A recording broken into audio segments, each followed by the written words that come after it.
എമ്പുരാൻ എമ്പുരാൻ ചിത്രത്തെ ചുറ്റിപ്പറ്റി ഒരുപാട് കോൺട്രവേഴ്സികളാണ് ഇപ്പോൾ വരുന്നതല്ലേ. ഇപ്പോൾ അതാ പുതിയൊരു കോൺട്രവേഴ്സി വന്നിരിക്കുന്നത്, അതിൽ 17ഓളം സീനുകൾ കട്ട് ചെയ്യാൻ പോകുന്നു എന്നുള്ളതാണ്. റീസെൻസറിങ് ഉൾപ്പെടെ ഒരുപാട് കാര്യങ്ങൾ ആ ചിത്രത്തിൽ നടക്കാൻ പോകുന്നു എന്നുള്ളതാണ്.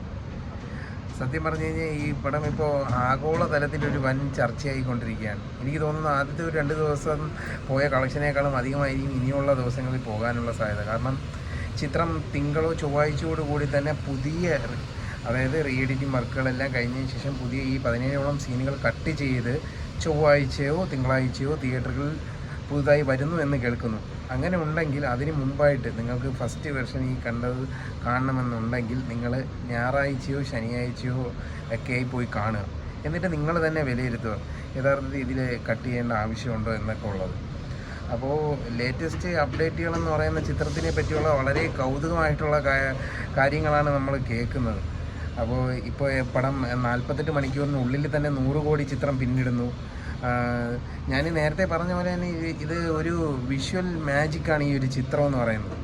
ചിത്രത്തിൻ്റെ സ്റ്റോറി വൈസ് അല്ല ഞാൻ പറയുന്നത്, അതിൻ്റെ ടെക്നിക്കൽ വൈസ് പടം അടിപൊളിയായിട്ട് എടുത്തിട്ടുണ്ട്. പക്ഷേ പലരും അതിനെ വേറൊരു രീതിയിൽ ഇപ്പോൾ ആവിഷ്കരിക്കുകയാണ്. അതുകൊണ്ടാണ് ഇത്രയും ചർച്ചകളുണ്ടാകുന്നത്. തീർച്ചയായിട്ടും ഇത്രയും നല്ലൊരു ചിത്രത്തിന് ഇങ്ങനത്തെ ചർച്ചകൾ എങ്ങനെ വന്നു എന്നുള്ളതൊക്കെ നമുക്കറിയില്ല. എന്തായാലും കാത്തിരുന്ന് കാണുക. അപ്പോൾ നിങ്ങളെന്തായാലും മറക്കേണ്ട, ശനി ഞായർ തിങ്കൾ ഈ 3 ദിവസമേ നിങ്ങൾക്ക് കിട്ടുകയുള്ളൂ മിക്കവാറും. കാരണം അതിനുശേഷം പുതിയ ഒരു റീ എഡിറ്റഡ് വെർഷൻ ആയിരിക്കും നിങ്ങൾക്ക് വരിക. എന്തായാലും ചിത്രത്തിന്